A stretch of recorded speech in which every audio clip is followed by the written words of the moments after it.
নমস্কার। মহামতি অনন্তলালকে স্মরণ করে রামায়ণী ফল্গুধারার ১৫৫তম পর্বের আলোচনা আরম্ভ করছি। আমরা গত পর্বে শুনেছি বিভীষণ, লক্ষ্মণ এবং বিপুল সেনাবাহিনী নিয়ে সেই নিকুম্ভিলা যজ্ঞাগারে, যেখানে ইন্দ্রজিৎ মেঘনাদ তার নিকুম্ভিলা যজ্ঞের প্রস্তুতি নিয়ে ব্যস্ত ছিলেন, সেখানে এসে উপস্থিত হলেন। বিভীষণের নির্দেশে রাম, অনুজ, লক্ষ্মণ ইন্দ্রজিৎকে যুদ্ধে আহ্বান করলেন এবং সেখানে আমরা দেখলাম সমগ্র বানর সৈন্যের আক্রমণে রাক্ষসেরা বেশ পর্যুদস্ত এবং রাক্ষসদের চিৎকার এই সমস্ত শুনে ইন্দ্রজিৎ তিনি যজ্ঞকর্ম থেকে উঠে এলেন এবং সেখানে লক্ষ্মণ তথা বিভীষণের স্বার্থ পূরিত হল। তারা চেয়েছিলেন এই যজ্ঞকর্ম না করেই যাতে মেঘনাদ যুদ্ধ করতে এগিয়ে আসেন। তাদের সেই পরিকল্পনা সার্থক হল এবং সেখানে যুদ্ধ আরম্ভ হল লক্ষ্মণের সাথে ইন্দ্রজিতের। এই জায়গায় আমরা দেখছি এই লক্ষ্মণ তার সমস্ত শক্তি এবং অস্ত্রশস্ত্র নিয়ে ইন্দ্রজিৎকে বধ করার চেষ্টা করছেন এবং এই চেষ্টা চলছে নিকুম্ভিলা যজ্ঞের আগে, কারণ আমরা এটা জেনেছি এই যজ্ঞ করে মেঘনাদ দুর্ধর্ষ হয়ে ওঠেন। এরপরে যে যুদ্ধ আরম্ভ হলো লক্ষ্মণের সাথে ইন্দ্রজিতের, সেই যুদ্ধ বর্ণনা দেবার ক্ষমতা বা সেই ভাষা আমাদের নেই। মহাকবি বাল্মীকি এই যে বিখ্যাত, এই যে একটা বিরাট যুদ্ধ চলছে এবং এই যুদ্ধ মনে রাখবেন, মেঘনাদ তিনি তার পিতা রাক্ষসরাজ রাবণের চেয়ে কোনো অংশে কম নন, বরং অনেক অংশে তিনি তার পিতাকেও ছাপিয়ে যান।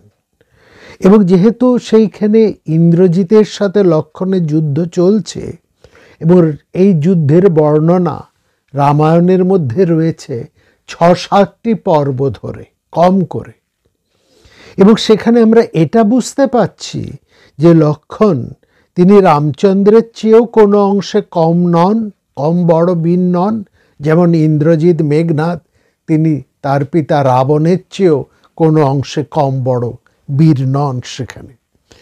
এবং এই জায়গায় দেখছি যে একটা অসাধারণ দুই বীরের মধ্যে প্রচণ্ড যুদ্ধ হচ্ছে এবং এই যুদ্ধের দুজনই সমান ক্ষমতা, এরকমভাবে যুদ্ধ হচ্ছে।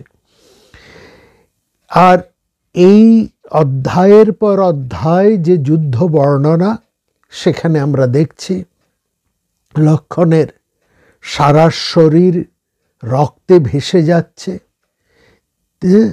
এবং তিনি একের পর এক তার সেই তীক্ষ্ণ মারণাস্ত্র প্রয়োগ করছেন ইন্দ্রজিতের বিরুদ্ধে।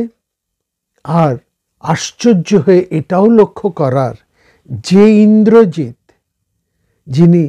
যে মেঘনাদ যিনি ইন্দ্রকে জয় করেছিলেন, সমস্ত দেবতাদেরকে জয় করেছেন, তিনি আজকে কিন্তু লক্ষ্মণের বিরুদ্ধে তেমন কিছু করে উঠতে পারছেন না।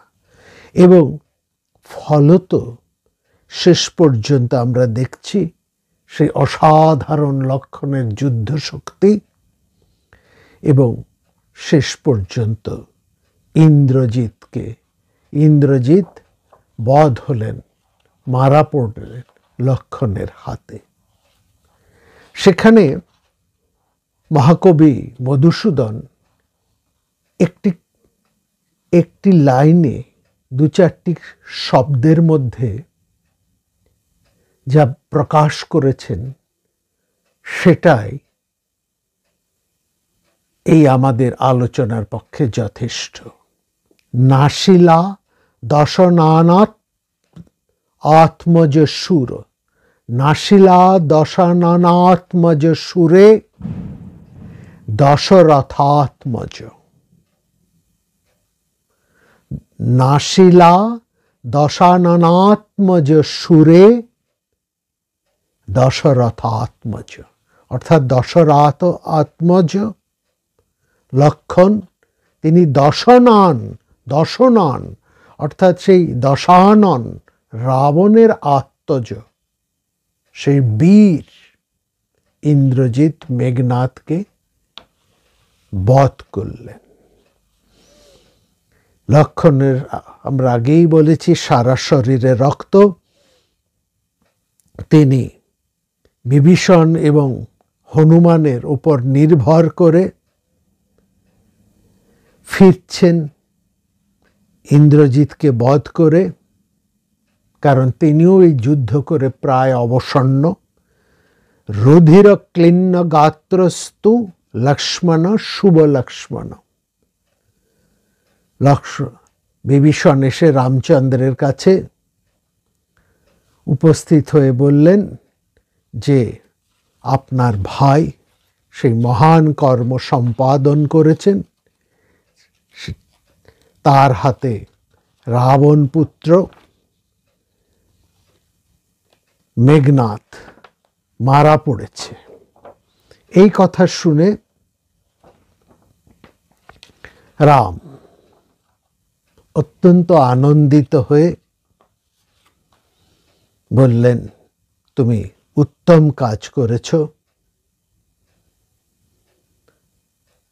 তোমার এই কাজের জন্য, এই বীর কার্যের জন্য আমি তুষ্ট হয়েছি। এবং সেই সঙ্গে তিনি বললেন, রাবণ পুত্র ইন্দ্রজিতের মৃত্যুর মধ্যে দিয়েই আমাদের জয় সূচিত হয়েছে, এ কথাটা ধরে নেওয়াই যায়। রাবণেহি বিনাশেন জিতম ইত্যুপধারয়, অর্থাৎ রাবণ এখন সব দিক থেকেই সন্নিঃসঙ্গ, তার সমস্ত পাত্র মিত্র অমাত্য পুত্র সব শেষ। এবং বলছেন, তুমি যা কাজটি করেছ এটা হচ্ছে একেবারে যথার্থ। বীর্যবান রাম কীর্তিবর্ধন লক্ষণের মস্তক আঘ্রাণ করলেন। লক্ষণ একটু লজ্জা পেলেন, লজ্জা পেলেও রামচন্দ্র তাকে জোর করে কোলে টেনে নিলেন। লজ্জামানং বলাৎ স্নেহদা অঙ্ক আরোপ্য বীর্যবান। কোলে বসিয়ে গাঢ়ভাবে আলিঙ্গন করে তিনি ভাই লক্ষণকে বারবার সস্নেহে দেখতে লাগলেন। লক্ষণের সর্বাঙ্গ বাণের আঘাতে ক্ষত বিক্ষত, যুদ্ধক্লান্ত তিনি, ঘন ঘন তার নিঃশ্বাস পড়ছে। রাম দেখলেন লক্ষণ দুঃখে সন্তপ্ত। তিনি পুরুষ শ্রেষ্ঠ রাম দ্রুত তাকে স্পর্শ করে আবার তার মস্তক আঘ্রাণ করে লক্ষণকে আশ্বস্ত করে বললেন, অন্যের দ্বারা দুষ্কর এমন পরম কল্যাণকর কার্য তুমি আজ সম্পন্ন করেছ। আজ মনে হচ্ছে পুত্র মেঘনাদ মৃত্যুর মধ্যে দিয়ে যেন রাবণই বুঝি নিহত হয়েছে। আদ্যমান্য হাতে পুত্রে রাবণং নিহতং যুধি। পুত্রের মৃত্যুর সাথে সাথে পিতারও মৃত্যু ঘটেছে। তুমি যথার্থ এক অত্যন্ত গুরুত্বপূর্ণ কাজটি আজকে সমাধান করেছ। হে বীর, সৌভাগ্যবশত, আমাদের অসীম সৌভাগ্য যে তুমি রাবণের পুত্রকে, অপরাজেয় পুত্রকে তুমি হত্যা করতে পেরেছ। সে ছিল তার বিশেষ আশ্রয়, পিতার ডান হাতের মতো। রাবণের সেই ডান হাতটি তুমি কেটে ফেলেছ। বিভীষণ এবং হনুমানও এই যুদ্ধে, এই মহৎ কর্মে তোমাকে সাহায্য করে এই মহৎ কার্য সম্পাদনে সাহায্য করেছে। তারাও আমার আজকে বিরাট উপকার করেছেন, মহৎ কার্য সম্পাদন করেছেন। 3 রাত এবং 3 দিন ধরে যুদ্ধ করে কোন রকমে সেই বীরকে তোমরা নিহত করেছ। অর্থাৎ লক্ষণ এবং ইন্দ্রজিতের সাথে যে দীর্ঘ যুদ্ধের কথা আমরা বলেছি, যা মহাকবি 6-7টি পর্ব ধরে, অধ্যায় ধরে আলোচনা করেছেন, সেই যুদ্ধ চলেছিল 3 দিন এবং 3 রাত ধরে। অর্থাৎ ইন্দ্রজিৎ এবং লক্ষণ দুজনেই বিশাল এক যুদ্ধ করেছেন, বিশাল এক ক্ষমতা প্রদর্শন করেছেন। যাই হোক, তিনি বলছেন, আজ রামচন্দ্র বলছেন, তোমরা সবাই মিলে আজ আমাকে প্রায় নিঃশত্রু করে তুলেছ। কেবল রাবণ বাকি। আর এরপর সেও যুদ্ধ করতে বেরিয়ে আসতে বাধ্য হবে। বিরাট সৈন্যবাহিনী নিয়ে রাবণ আসবে।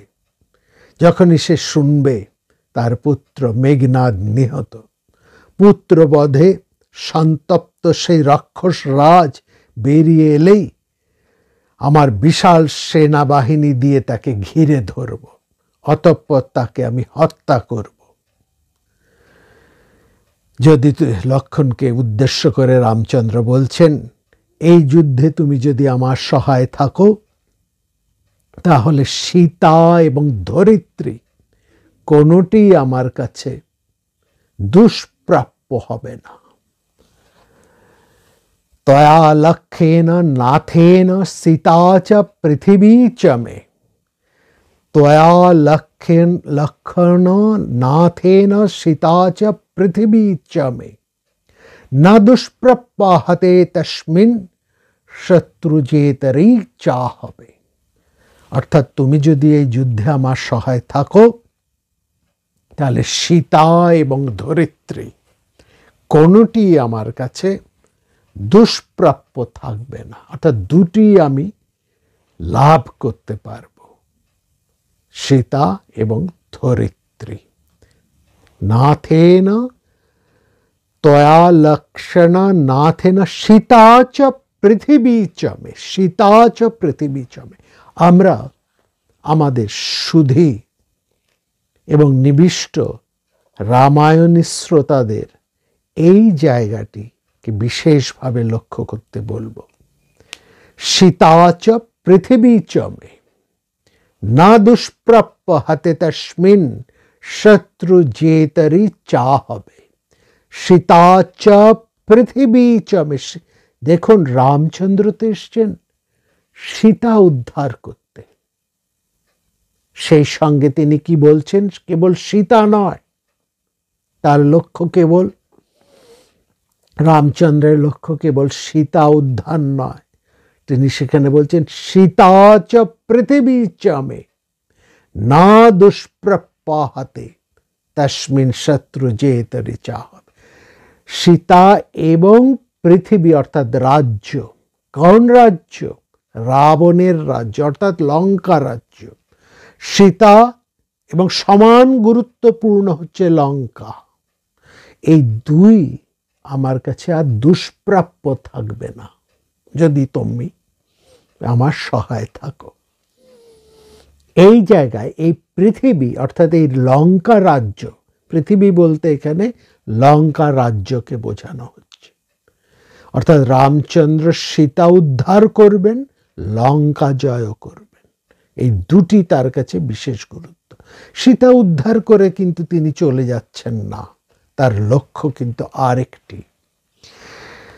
আমার নিবিষ্ট শ্রোতাবৃন্দ, আপনাদের নিশ্চয়ই মনে আছে রামায়ণ শুরু করার আগে আমি বলেছি রামচন্দ্র তিনি এই জন্মে তার সমস্ত বিষ্ণু ঐশ্বর্য ত্যাগ করে সাধারণ নররূপে মানুষের ভূমিকায় অবতীর্ণ হয়েছেন এবং সেখানে তিনি তার সমস্ত ঐশ্বর্য, তার শক্তিমত্তা, তার মায়া সব কিছুকে তিনি সরিয়ে রাখছেন এবং তিনি এই জন্মে তিনি নিজেকে প্রকাশ করছেন একেবারে সাধারণ একজন শক্তিমান নরপুরুষ হিসেবে। অবশ্যই শক্তিমান, অবশ্যই একজন শক্তিমান নরপুরুষ হিসেবে তিনি নিজেকে এখানে প্রকাশ করছেন। কারণ তার কারণও আমরা বলেছি, সেই প্রথমেই বলেছি যে বিষ্ণু যতবার তিনি এই অসুর দৈত্য রাক্ষসদের সাথে যুদ্ধ করেছেন, তিনি তার মোহিনী মায়াকে ব্যবহার করেছেন এবং তারপর আমরা তার উদাহরণ দিয়েছি প্রত্যেকবার। সেখানে একটা প্রশ্ন এসেছে, বিষ্ণু তো মোহিনী মায়া দিয়ে যুদ্ধ জিতেছেন, তাহলে বিষ্ণু যদি মোহিনী মায়া দিয়ে যুদ্ধ করতে পারেন, সে তারপর বিরুদ্ধে দাঁড়িয়ে রাক্ষস দৈত্যরা তারা যদি তাদের মায়া প্রকাশ করে, মায়াবিদ্যা প্রকাশ করে, সেটাও নিশ্চয়ই দোষণীয় নয়। অর্থাৎ মায়াবিদ্যা এর প্রকাশ দেবতাদের যেমন ছিল, রাক্ষসদের যেমন আছে, দেবতাদেরও তেমন ছিল। অর্থাৎ রাক্ষস এবং দেবতা উভয়েরই কিন্তু এই ভীষণ, তারা উভয়ই মায়াবিদ্যায় পারদর্শী এবং সেখানে আমরা বারবার বিষ্ণুকে দেখেছি তিনি ছলনা করছেন, রাক্ষসদেরকে, দৈত্যদেরকে তিনি ছলনা করেছেন। অমৃত বন্টনের সময় তিনি মোহিনী রূপ ধরে ছলনা করেছেন রাক্ষসদের। সেখানে দুজন সুর এবং অসুর, দেবতারা এবং অসুরেরা, এই রাক্ষস দৈত্য সবাই সমানভাবে এই অমৃত উদ্ধারের জন্য সমানভাবেই তারা শ্রমদান করেছেন, দুজ পক্ষেরই সমান সেখানে। এবং বিশেষ করে এটা বোঝার, রাক্ষসেরা ধরেছিলেন সেই রজ্জুর অর্থাৎ সেই সর্পের মুখের দিকটা, অর্থাৎ ওই মন্থনের ফলে সেখানে বাসুকি হয়েছিলেন মন্থন রজ্জু, সর্প, এবং সেই বাসুকির মুখের সমস্ত গরল বিষ বাষ্প সে পড়ছিল অসুরদের উপর, রাক্ষসদের উপর, আর দেবতারা ধরেছিলেন তার পুচ্ছ দিক। এই জায়গাটা বিশেষ করে লক্ষণ করা। অর্থাৎ এই যে অমৃত উদ্ধারের যে সাগর মন্থন করে যে অমৃত উদ্ধার বা সেটির যে মন্থন কর্ম, সাগর যে মন্থন, সমুদ্র মন্থন, সেই সমুদ্র মন্থনের সবচাইতে খারাপ এবং সমস্ত পরিশ্রম দুপক্ষই করলেও সেই পরিশ্রমের যে কষ্টকর ব্যাপারগুলো ছিল, সবচাইতে বেশি কষ্টকর ব্যাপারগুলো যেগুলো ছিল, সেগুলো ভোগ করেছিল কিন্তু এই অসুরেরা। এই জায়গাটা একটু বোঝার আছে। অসুরেরা সুরদের বিরুদ্ধাচরণ করত, তারা বৈমাত্রেয় ভাই, এটা আমরা বলেছি। সবসময় তাদের মধ্যে একটা দ্বন্দ্ব এটা রয়েছে, কিন্তু আমরা দেখতে পাই এই ক্ষেত্রে অসুররা চারিত্রগতভাবে একটু তারা দুর্বল, তাদের চরিত্রের মধ্যে ঈর্ষা, লোভ, কামুকতা দর্প এগুলো খুব বেশি। এটার যেমন আছে, তেমনি অন্য দিক থেকে দেবতারাও যে একেবারে খুব সরল ভালো তা কিন্তু নয়। দেবতারাদের মধ্যেও কিন্তু প্রচুর অন্যায় রয়েছে, প্রচুরতর তারা অন্যায় করেছেন, সেটাও কিন্তু লক্ষ্য করা যায়। এই দিক থেকে দেবতারা কিন্তু একেবারে শুচিগন্ধ, লোক, একেবারে শুচিশুদ্ধ এটা কিন্তু বলা যায় না।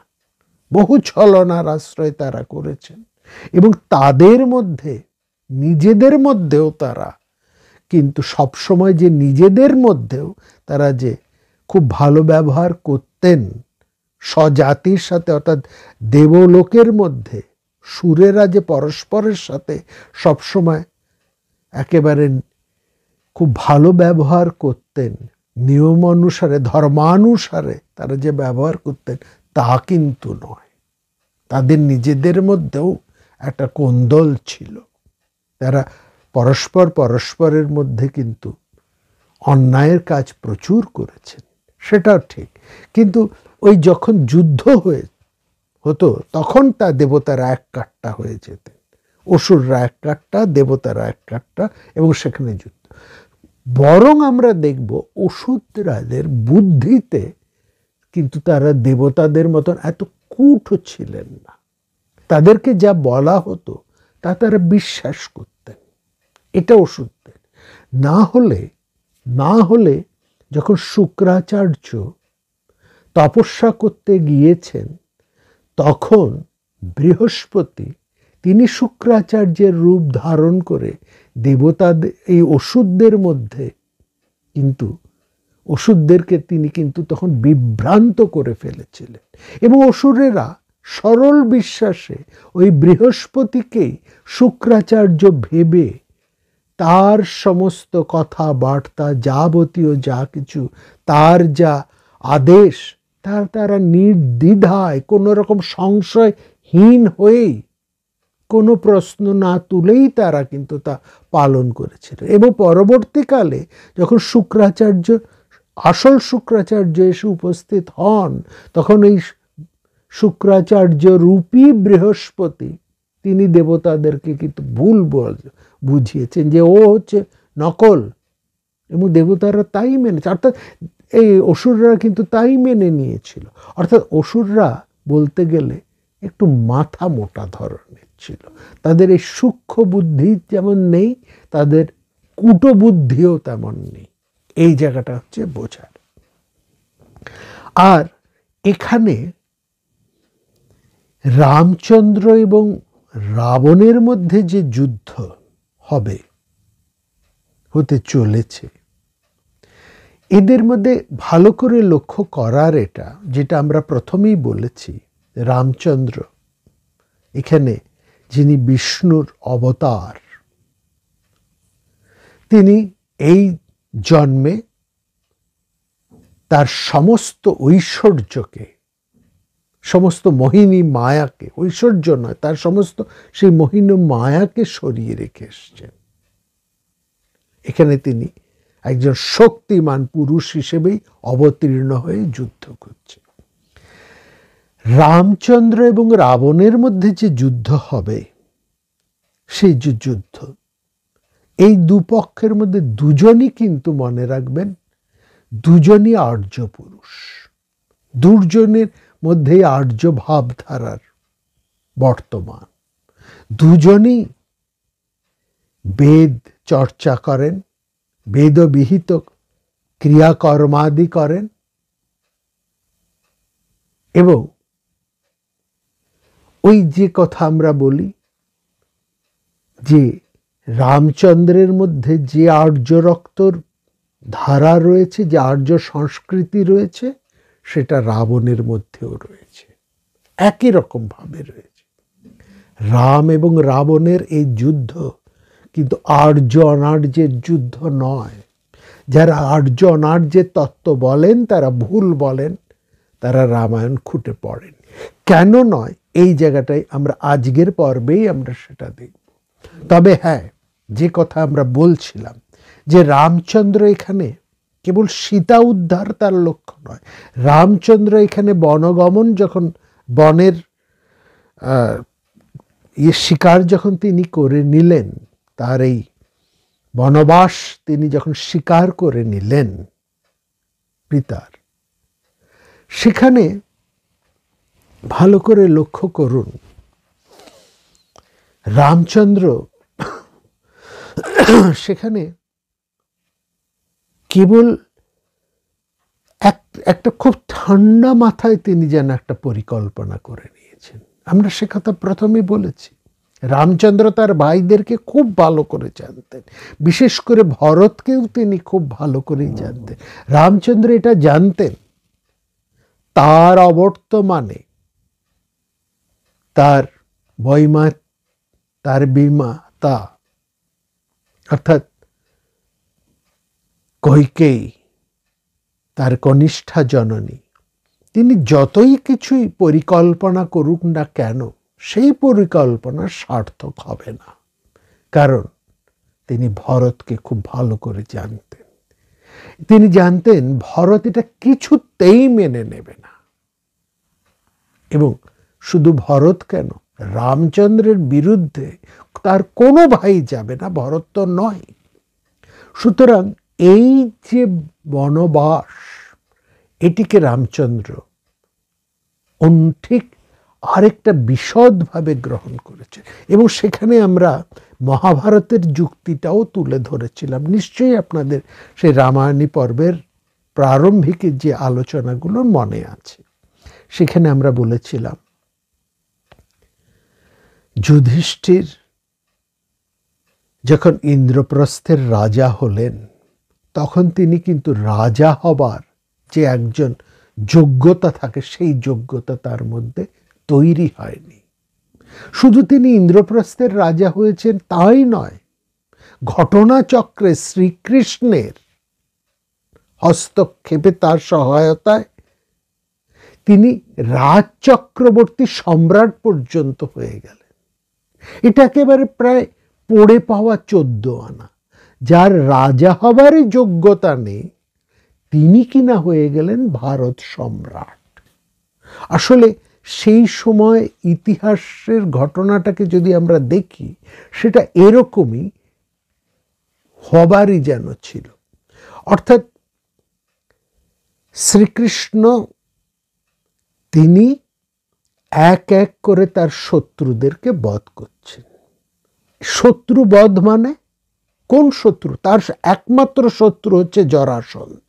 এটা ভাববেন, শ্রীকৃষ্ণের প্রধান শত্রু এবং একমাত্র শত্রু হচ্ছে জরাসন্ধ।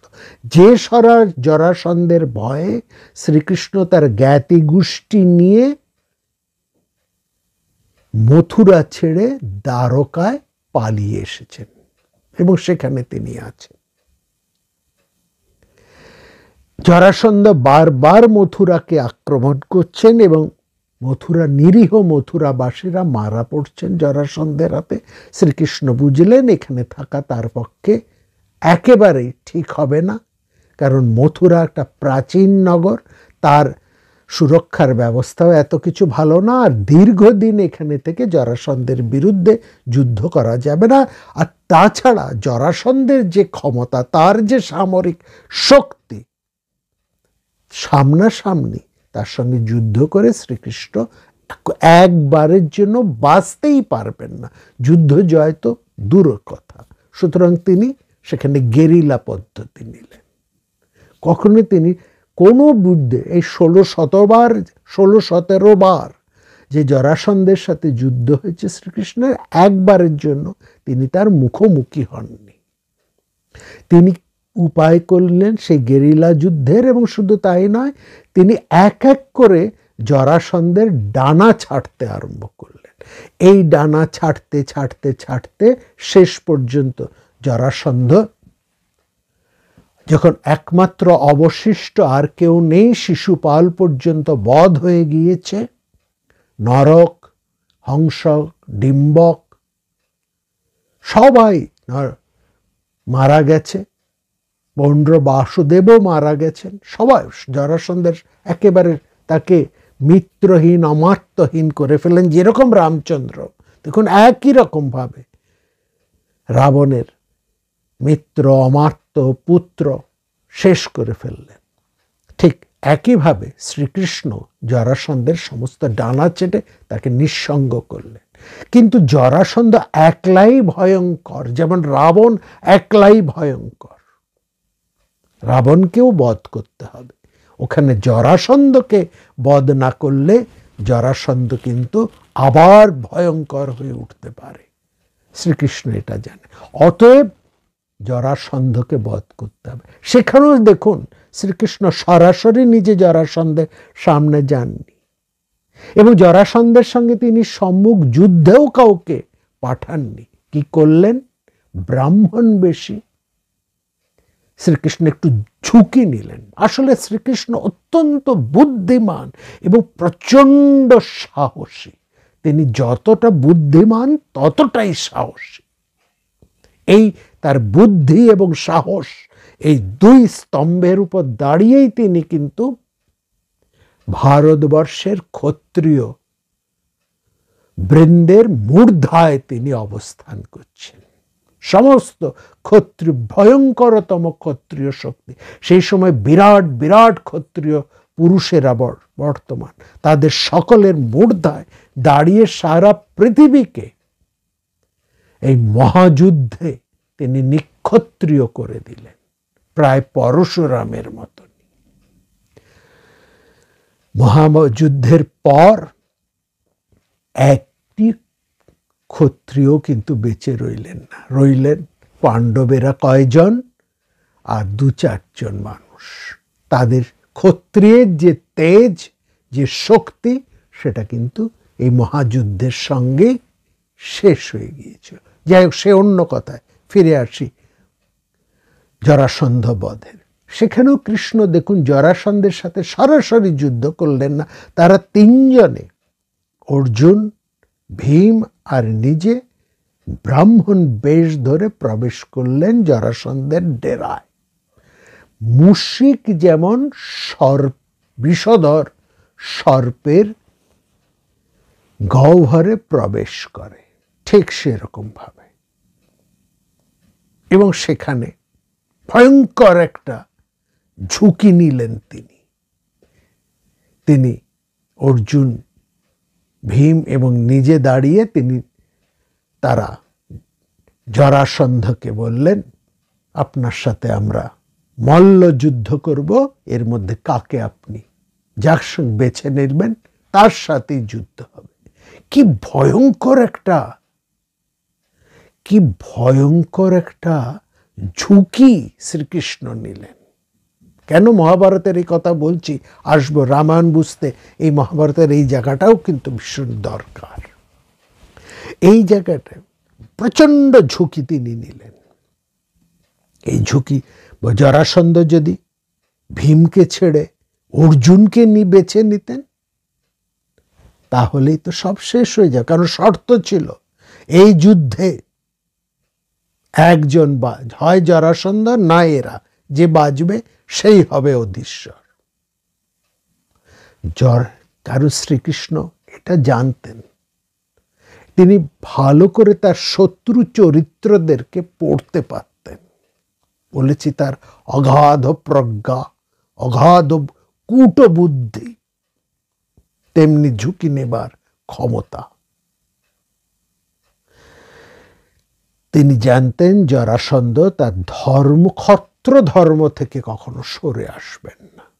কারণ শ্রীকৃষ্ণ এটা দেখেছেন, জরাসন্ধ বারবার মথুরা আক্রমণ করেছে। ইচ্ছে করলে তিনি মথুরাকে একেবারে চূর্ণ করে শেষ করে দিয়ে যেতে পারতেন। একেবারে মথুরাবাসীদেরকে একেবারে পিষে দিয়ে, মাটির সাথে ধূলিসাৎ করে দিয়ে, সমস্ত যাদব গোষ্ঠীদেরকে একেবারে শেষ করে দলিত করে দিয়ে যেতে পারতেন তিনি। না, জরাসন্ধ সেটা করেননি। তিনি আক্রমণ করেছেন, কৃষ্ণকে খুঁজেছেন, কৃষ্ণকে পাননি, ফিরে গিয়েছেন, আবার এসেছেন, আবার তিনি খুঁজেছেন, কিন্তু মথুরাকে ধ্বংস করেননি। নিরীহ মথুরাবাসীর উপর তিনি অস্ত্র প্রয়োগ করেননি। শ্রীকৃষ্ণ বুঝে গেছেন জরাসন্ধ আর যাই হোক ক্ষত্র ধর্মের বিরুদ্ধে তিনি যাবেন না। কিন্তু শ্রীকৃষ্ণ কি করলেন? তিনি এখানে বিরাট ঝুঁকি নিয়ে নিলেন এবং সেখানে তিনি জানতেন যে জরাসন্ধ ওই তার ক্ষত্র ধর্ম অনুসারে তাকেও নয়, অর্জুনকেও নয়, তিনি বেছে নেবেন সমান শক্তিমান ভীমকে। কারণ জরাসন্ধ সমানে সমানে এবং সামনে সামনে যুদ্ধ করতে পছন্দ করেন, কারণ তিনি বীর, তার মধ্যে সেই বীরোচিত ক্ষত্রোচিত শক্তি ধর্ম উভয়ই বর্তমান। ফলে যা হলো, এবং সেখানেও ভীমের সাথে যখন জরাসন্ধের যুদ্ধ হচ্ছে, দীর্ঘ সময় ধরে সেই যুদ্ধ চলেছে, দীর্ঘ সময় ধরে, এবং এতটুকু অবসর না দিয়ে, জরাসন্ধকে এতটুকু অবসর না দিয়ে, উপাসী জরাসন্ধকে একটু বিশ্রাম বা জল খাবার সুযোগ না দিয়ে, এবং সেক্ষেত্রেও কিন্তু ভীম খুব একটা কিছু করে উঠতে পারছেন না। জরাসন্ধ এতটাই শক্তিমান, জরাসন্ধ প্রায় বৃদ্ধ আর ভীম হচ্ছেন যুবক, শক্তিমান, তিনি অসম পুরুষের মধ্যে লড়াই হচ্ছে, এবং সেখানেও জরাসন্ধকে তেমন কিছু করতে পারছেন না ভীম। সেক্ষেত্রে কৃষ্ণের ইঙ্গিতে তিনি জরাসন্ধকে ছিন্ন করে ফেললেন। যুদ্ধটা একটু অন্যায় হয়ে গেল নাকি? অর্থাৎ যুদ্ধের মধ্যে একটু অন্যায় ঘটে গেল নাকি? ঘটেছে, কিন্তু শত্রুবধ সেখানে করতেই হবে। এখানে মূল যে কথাটি এখানে রয়েছে, বক্তব্যটি এখানে রয়েছে, সেটা হচ্ছে শত্রুবধ। যে কোনোভাবেই শত্রুবধই হচ্ছে এখানে মূল কার্য। অতএব এখানে মূল ধর্ম এইভাবে তার ব্যাখ্যা হয়েছে, যে কোনোভাবেই শত্রুকে বধ করতে হবে। ঠিক একই যুক্তি আমরা রামায়ণের মধ্যেও পাচ্ছি। যখন রামচন্দ্র যুদ্ধ করছেন বালির সাথে, এই জায়গা থেকেও একটা সমানত আমরা পাচ্ছি। বালির সাথে রামচন্দ্রের যে যুদ্ধ, সেটাকে অনেকে রামচন্দ্রের কলঙ্ক বলেছে, বালিবধ। কিন্তু রামচন্দ্রের যে যুক্তি ছিল, সেই যুক্তির একটি হচ্ছে যে তুমি হচ্ছ আমার মিত্রের শত্রু, অতএব তুমি আমার শত্রু। আর যুদ্ধে তোমার আরো কি কারণ রামচন্দ্র বালির বিরুদ্ধে দেখিয়েছিলেন? না, তিনি বলেছিলেন যে তুমি সুগ্রীবের স্ত্রী এবং তার রাজ্যকে হরণ করেছ। হ্যাঁ, সুগ্রীব তোমার অবর্তমানে তোমার স্ত্রীকে সম্ভোগ করেছেন, সেখানে তোমার স্ত্রীর একটা বাসনা ছিল, সে মনে মনে তোমার ভাই সুগ্রীবকে সে পছন্দ করত, এবং সুগ্রীব ধরে নিয়েছে যে তোমার মৃত্যু হয়েছে, অতএব সে এই সময় সে তারাকে অঙ্কশায়নী করেছে। কিন্তু তুমি কি করেছ? তুমি জেনে শুনে সুগ্রীবকে তাড়িয়ে দিয়ে তার স্ত্রীকে তুমি জোর করে, রুমাকে তুমি জোর করে বলাৎকার করেছ। এটা তোমার অন্যায়। এইভাবে বিশ্লেষণ করেছে। তাছাড়াও সবচাইতে বড় কথা যে আমরা বলেছি, বালি হচ্ছেন রাবণের মিত্র, অতএব তিনি রামচন্দ্রের পক্ষে কখনোই আসবেন না। এটাই ধরে নিয়ে রামচন্দ্র বালিকে শত্রু হিসেবে তার যুদ্ধ করেছে। এই যে অন্যায়ের একটা ধারাকে ন্যায়ের ধারায় বা ন্যায়ের যুক্তিতে প্রতিষ্ঠিত করা, এটা কিন্তু চলছে। এখানে মনে রাখবেন, এই বানরেরা এরাও কিন্তু অনার্য নয়, এরাও প্রত্যেকে আর্য। কারণ বালি মধ্যেও আমরা সেই সন্ধ্যা বন্দনা, সেই মন্ত্রপাঠ ইত্যাদি দেখছি। হনুমান তার ভাষা ম্লেচ্ছ ভাষা নয়, তিনিও একেবারে শুদ্ধ সংস্কৃতে কথা বলেন, তিনিও শুদ্ধ আর্য ভাবা, তিনিও চলেছেন, তার সমস্ত কথাবার্তা সবকিছু। বালিরও তাই, তিনিও আর্য বিধি পালন করে চলছেন, সন্ধ্যা বন্দনা, তার ভাষাও একেবারে শুদ্ধ ভাষা, ভাষার মধ্যে উচ্চারণে কোথাও কোনো অশুদ্ধতা নেই, তার আচরণে কথাবার্তায় কোনো অনার্য সুলভ কোনো লক্ষণ এই বানরদের মধ্যে নেই। নেই রাবণের মধ্যেও, রাবণও শুদ্ধ, সেইভাবেই তিনি আর্য বিধি পালন করেন, যাগযজ্ঞ করেন, পূজা পাঠ করেন, সমস্ত অর্থাৎ আর্য সংস্কৃতি, আর্য ভাবধারা পরিষ্কার যেমন রামচন্দ্রের মধ্যে রয়েছে, তেমনি এই বানরদের মধ্যেও রয়েছে, তেমনি রাবণের মধ্যেও রয়েছে, একেবারে সেটা পরিষ্কার। সুতরাং এরা কেউ কিন্তু অনার্য নয়।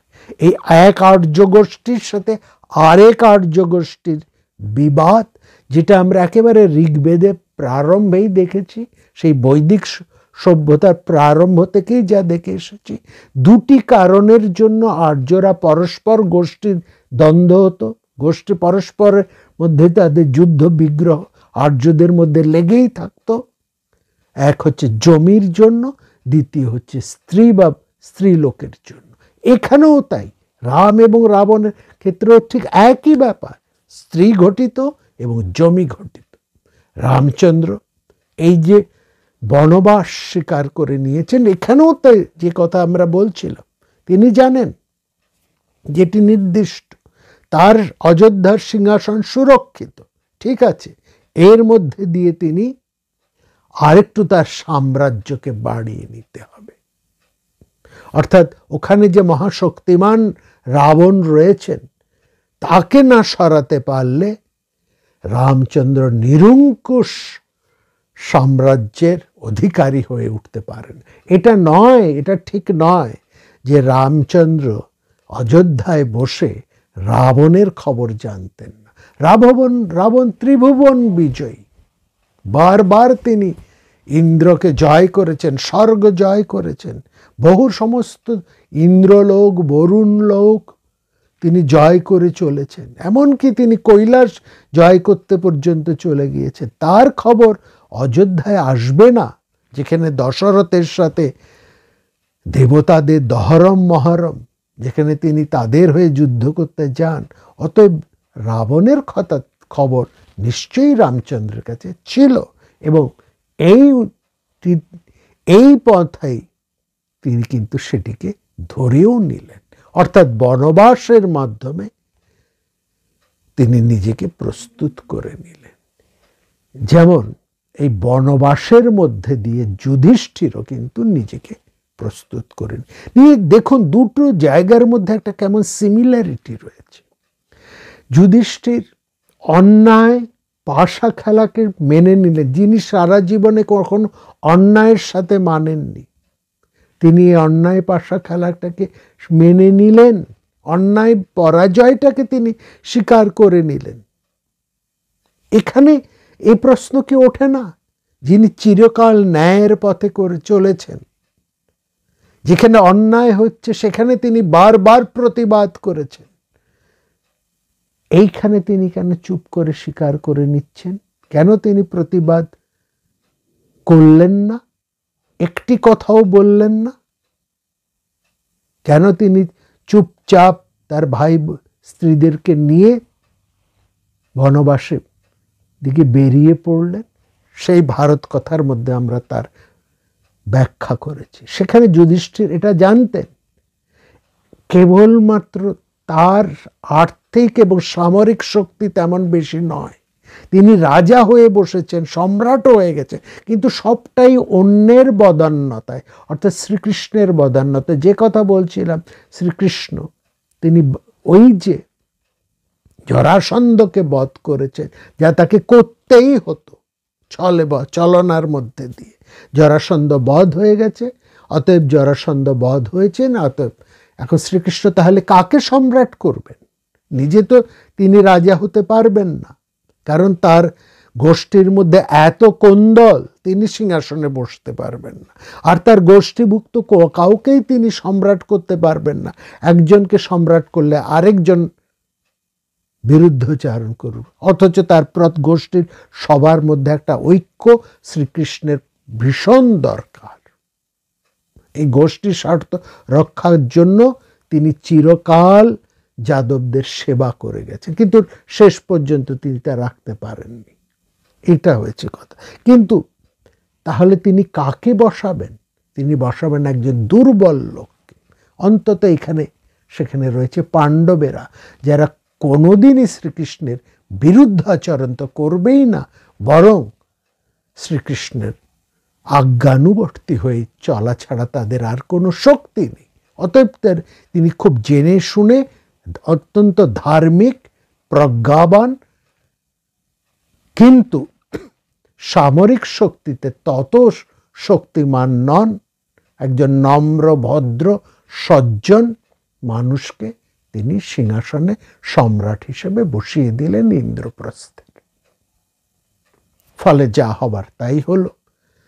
যুধিষ্ঠির প্রস্তুত নন, তার রাজ্য খোয়া গেল, এবং এই যে অন্যায়টিকে তিনি স্বীকার করলেন, এবং তিনি এখানে বুঝেছেন যে তার সামরিক শক্তি নেই, তার অর্থ শক্তি নেই, কিন্তু তার যেটা রয়েছে সেটা হচ্ছে বিপুল বিপুল জনসাধারণের সমর্থন। এবং এই জায়গায় তিনি যত বনে গেলেন এবং তিনি এটা ভালো করে বুঝলেন, সমগ্র রাজ্যের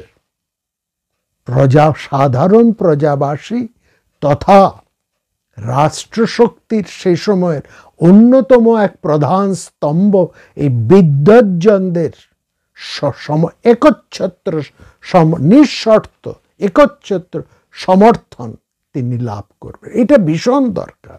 যত শক্তিমান রাজাই হন না কেন, যদি তার অনুকূলে জনসাধারণের সমর্থন না থাকে, গণসমর্থন না থাকে, বিদ্বজ্জন মানুষের সমর্থন না থাকে, তিনি কিন্তু একচ্ছত্রভাবে রাজ্য শাসন করতে পারেন না।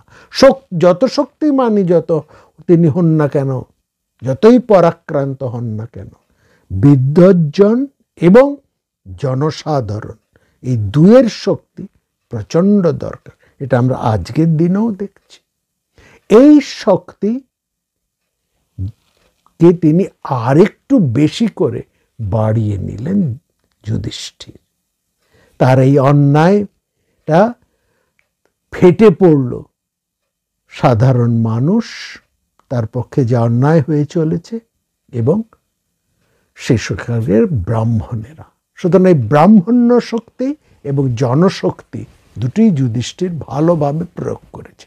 আর এই 12 বছরের কি 13 বছরের এই বনবাসে তিনি প্রচণ্ডভাবে শক্তিমান হয়ে উঠেছেন, অস্ত্র শক্তিতে, অর্থ শক্তিতে, এবং তিনি অর্জুনকে আরো বেশি শক্তিমান করে ফেললেন। অর্জুন একের পর এক দিব্য অস্ত্র, পারমাণবিক অস্ত্র লাভ করেছে, সেই কথা আমরা জানি।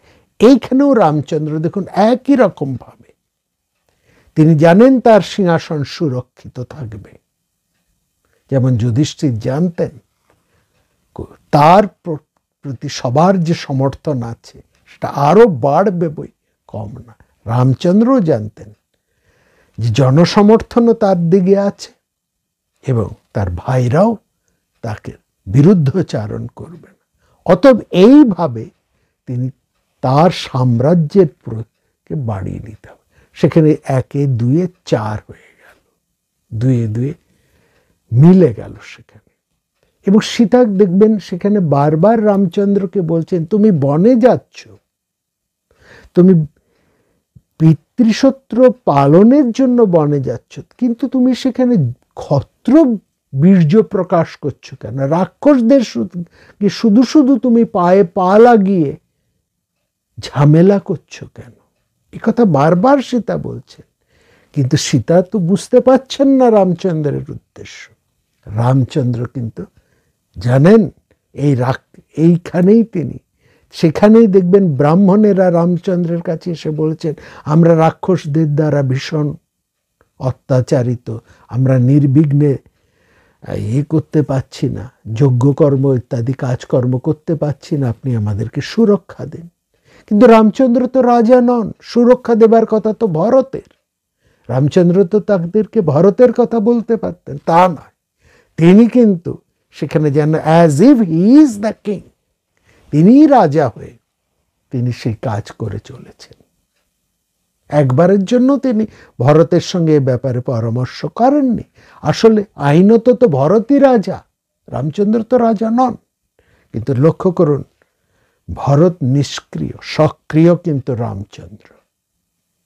তিনি সিদ্ধান্ত নিচ্ছেন, তিনি তার পরিকল্পনা করছেন, সেই মতো তিনি কাজ করছেন। এবং এখানে গিয়ে তিনি সেই কথাটাই বলছেন, না সীতাচ পৃথিবী চ মে না দুষ্প্রাপ্য হাতে তস্মিন। সীতাও উদ্ধার হবে, সেই সঙ্গে পৃথিবী অর্থাৎ লঙ্কা আমার কাছে দুষ্প্রাপ্য হবে না। অর্থাৎ তার পরিকল্পনার মধ্যে কেবল সীতা উদ্ধার নয়, লঙ্কা বিজয়ও তার ছিল। এটাও খুব পরিষ্কার। আরেকটা প্রশ্ন আমাদের, আরেকটা জায়গা একটু আপনাদেরকে বলছি। রামচন্দ্র তিনি এক সময় বলেছেন তার কথায়, যা অন্যায় তা আমি হতে দিই না, তা আমি কখনোই গ্রহণ করব না, সেটা কখনোই হতে পারে না, সেটা ধর্মবিরুদ্ধ, সেটা আমি কখনো হতে দেব না। তাহলে এখানে প্রশ্ন হচ্ছে, যা অন্যায় তার বিরুদ্ধাচরণ রামচন্দ্র কেন করলেন না? তিনি কেন পিতৃসত্যের সেই অন্যায়টা মেনে নিলেন? এখানে তো অন্যায় হয়েছে, তিনি তো এটা জানতেন কোথায় ন্যায়, এবং তাকে তো অন্যায় ভাবে, তার তো বনবাসে যাওয়ার কথা নয়, পিতা সত্য পালন করেছেন, তার দায় তার উপর কোনোভাবেই পড়ে না, কিন্তু সেটা তিনি স্বীকার করে নিয়েছেন। এইখানেও কিন্তু জনসমর্থন বা জনগণের অনুকম্পা তার উপর আরো বিপুল, একে তিনি জনপ্রতিনিধি ছিলেন, সমস্ত জনপ্রিয় তিনি ছিলেন, তিনি লোকপ্রিয় ছিলেন। এই ঘটনার মধ্যে দিয়ে তার লোকপ্রিয়তা কিন্তু চতুর্গুণ বেড়ে গেছে। এই পয়েন্টেও আমরা কিন্তু আসবো, এই জায়গায় আলোচনায় আমরা আসবো। শুধু এইটুকু বলে রাখি, তার উদ্দেশ্য কিন্তু এখানে এই জিনিসটা বিরাট রয়েছে। এবং তার সাথে যে রাবণের যুদ্ধ হচ্ছে, সেক্ষেত্রে পরবর্তী সময় আমরা যখন দেখছি রাবণের কাছে সেই ইন্দ্রজিতের মৃত্যু খবর গিয়ে যখন পৌঁছলো, রাবণ প্রচণ্ড ক্রুদ্ধ হয়ে উঠলেন, প্রচণ্ড ক্রুদ্ধ, এবং এতটাই ক্রুদ্ধ হলেন যে তাকে দেখে রাক্ষসেরা পর্যন্ত ভয় পেয়ে গেল। রাবণ এমনভাবে আচরণ আরম্ভ করলেন, তাকে দেখে তার রাক্ষস সেনারা, অন্যান্য রাক্ষসেরা, তারা পর্যন্ত ভয় পেয়ে গেল। রাবণ কি করলেন? তার কাছে ছিল একটি বিশাল খড়গ, ব্রহ্মা প্রদত্ত এক বিশাল খড়গ। তিনি সেই খড়গকে নিয়ে ছুটে চলেন, না আমি আজকে সীতাকেই বধ করে ফেলব। তিনি অত্যন্ত ক্রুদ্ধ বুদ্ধি, তাকে রাবণ সীতাকে বধ করার জন্য সেই খড়গ নিয়ে একেবারে ছুটে চললেন। আমি আজকে আর কোনোভাবেই রাবণ কারো কথাই শোনার নয়, তিনি এতটাই ক্রুদ্ধ হলেন, তার বুদ্ধি সব বিপরীত কার্য করতে আরম্ভ করল। তাকে দেখতে ভীষণ রক্তলোচন, এবং তিনি বলছেন, আমার পুত্র বানরদেরকে বঞ্চনা করার জন্য সীতার মায়া সীতাকে হত্যা করেছিল, আজকে আমি সত্যি সত্যি তাকে হত্যা করব, এই বলে তিনি সেই খড়গকে, বিশাল খড়গকে নিয়ে ছুটে চললেন অশোক বনের দিকে। রাবণ যখন এইভাবে ছুটে আসছেন, সীতা প্রচন্ড ভয় পেয়ে গেলেন। তিনি ভাবলেন, আজকে আমি বাঁচব কি করে? আজকে নিশ্চয়ই এই রাবণ রাম লক্ষ্মণকে বধ করে এবার আমাকে বধ করতে আসছে। আমার উচিত ছিল, ভালোই হতো যদি আমি, হনুমান আমাকে বলেছিলেন পিঠে করে নিয়ে যাবেন, সেই কথা সীতা বলছেন যে হনুমান আমাকে বলেছিল আমাকে পিঠে করে নিয়ে যাবে, আমি তার পিঠে করে চলে গেলেই বোধহয় ভালো হতো, তাহলে আজকে এই অবস্থা আমার হতো না। সীতাও ভয় পেয়ে গেলেন। এবং রাবণকে কে বাধা দেবে? রাবণ আজকে প্রচণ্ড, রাবণ ছুটে চলেছেন সেই অশোক বনে উন্মুক্ত খড়গ হাতে তার দিকে। এমন সময় আমরা দেখছি সেখানে রাবণের এক অমাত্য, যাকে রামায়ণে বলা হয়েছে মেধাবী, যাকে রামায়ণে বলা হয়েছে ধর্মপ্রাণ, সেই সুপার্শ্ব, তিনি লক্ষ্য করলেন সীতার অবস্থা, তিনি লক্ষ্য করলেন রাবণের অবস্থা। তিনি ছুটে এসে রাবণকে বললেন, হে দশগ্রীব, আপনি হচ্ছেন বৈশ্রবণের সাক্ষাৎ ভাই, অর্থাৎ আপনি হচ্ছেন বৈশ্রবণ অর্থাৎ কুবেরের আপনি সাক্ষাৎ ছোট ভাই। ধর্মকে ঠেলে ফেলে আপনি কেন সীতাকে হত্যা করতে চাইছেন? এবং বলছে, আপনি কেন হন্তমিচ্ছাসি বৈদিহং ক্রোধাৎ ধর্মপাপস্য চ, আপনি ধর্ম অপাস্য মানে সরিয়ে দেওয়া, জোর করে ঠেলে দেওয়া, ধর্ম অপাস্য, ধর্মকে ঠেলে দিয়ে আপনি কেন সীতাকে বধ করতে চাইছেন? তারপরে যে কথাটি বললেন সেটি আমাদের এই কথাকে দেখুন সমর্থন করছে। তিনি বলছেন, আপনি হচ্ছেন বেদবিদ্যায় নিষ্ণাত, সকর্তব্য পালনে নিরত, বেদবিদ্যাব্রত স্নাত, বেদবিদ্যাব্রত স্নাত, অর্থাৎ আপনি বেদবিদ্যায় নিষ্ণাত, আপনি বেদবিদ্যা, আপনি বেদ জানেন, বেদবিদ্যা জানেন। যে কথা আমরা বলেছি, রামচন্দ্র আর্য, রাবণও আর্য। রামচন্দ্র বেদ ইত্যাদিকে স্বীকার করেই চলেন, বেদবিহিত কর্মই তিনি করেন, রাবণও তাই করেন। খালি রাবণ হচ্ছেন মহাশক্তিমান, তার মধ্যে অত্যন্ত দর্প, অত্যন্ত ক্রোধ, এইটাই হচ্ছে ব্যাপার। এই জন্যই তাকে বলা হচ্ছে অসুর, ওর দেবতারাও অসুর, কিন্তু রাবণকে বলা হচ্ছে রাক্ষস, তার মধ্যে কামনা বেশি, কামার্থ শক্তি। তার অর্থাৎ একটি পার্থক্য রাম এবং রাবণের মধ্যে, রামের মধ্যে সংযম আছে, রাবণের মধ্যে অসংযম।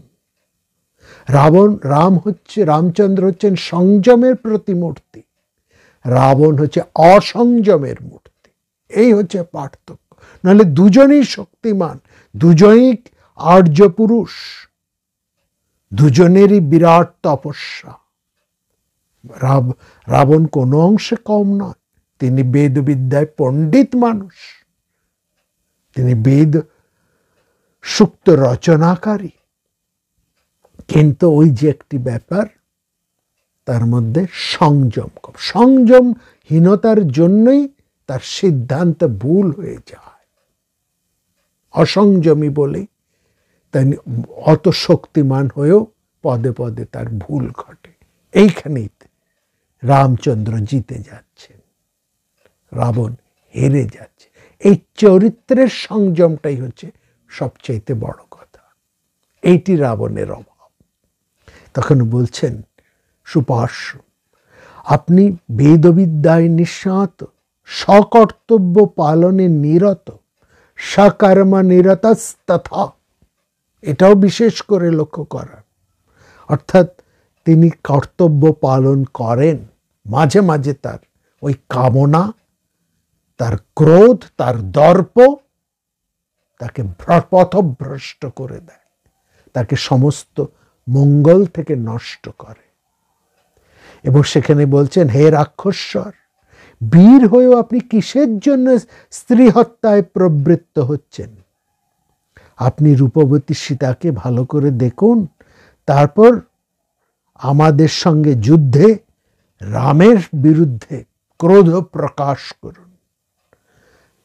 আজ কৃষ্ণপক্ষের চতুর্দশী, আজ যুদ্ধ করে বিজয়ের জন্য সৈন্যদেরকে নিয়ে অমাবস্যায় যাত্রা শুরু করুন। আপনি বীর, ধীমান এবং রথী। খড়গ নিয়ে রথে অবস্থান করে দশরথ পুত্র রামকে হত্যা করে আপনি তো এমনি সীতাকে লাভ করে যাবেন। শুধু শুধু যে সীতার জন্য আপনি এত কাণ্ড ঘটালেন, এত বড় যুদ্ধ, সেই সীতাকেই আপনি মেরে ফেলছেন, তাতে আপনার লাভ কি? বরং যে সীতাকে আপনি পেতে চাইছেন, সেই সীতাকেই আপনি আজকে লাভ করতে পারেন এই অমাবস্যার, মহা অমাবস্যার যুদ্ধে, রামের বিরুদ্ধে যুদ্ধ শুরু করে। এই যুদ্ধে আপনি রামকে বর করে সীতাকে লাভ করুন। কৃতং নির্যাবাস্যাং কৃতা কৃত্বা নির্যাহ অমাবস্যাং বিজয়া বলৈবৃতং সৌরধিমান রথিখঙ্গী রথ প্রভবাস্থিত হত্वा দশরথিং হত্वा দশরথিং। রামচন্দ্রকে হত্যা করে রামং ভবান প্রাপ্স্যতি মৈথিলম। রাম দশরথী রামকে হত্যা করে আপনি সীতাকে লাভ করুন। রাবণের মধ্যে সেই যে ক্ষত্রভাব ছিল, সেটাকেই জাগিয়ে দিলেন সুপার্শ্ব। রাবণ নিজে মধ্যে আবার যেন ফিরে এলেন। সুপার্শ্বের যুক্তিসঙ্গত বাক্য শুনে রাবণ সীতাকে বধ করার থেকে নিরস্ত হয়ে আবার রাজসভার মধ্যে প্রবেশ করলেন। এরপরেও কিন্তু আরো কি দুই একটি যুক্তি দেওয়ার আছে, দুই একটি কথা বলার আছে, বলবো আগামী পর্বে। প্রাণারাম প্রাণারাম প্রাণারাম প্রাণারাম প্রাণারাম প্রাণারাম।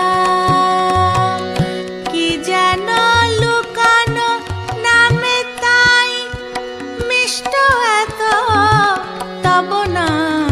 প্রাণারাম প্রাণারাম প্রাণারাম প্রাণারাম প্রাণারাম।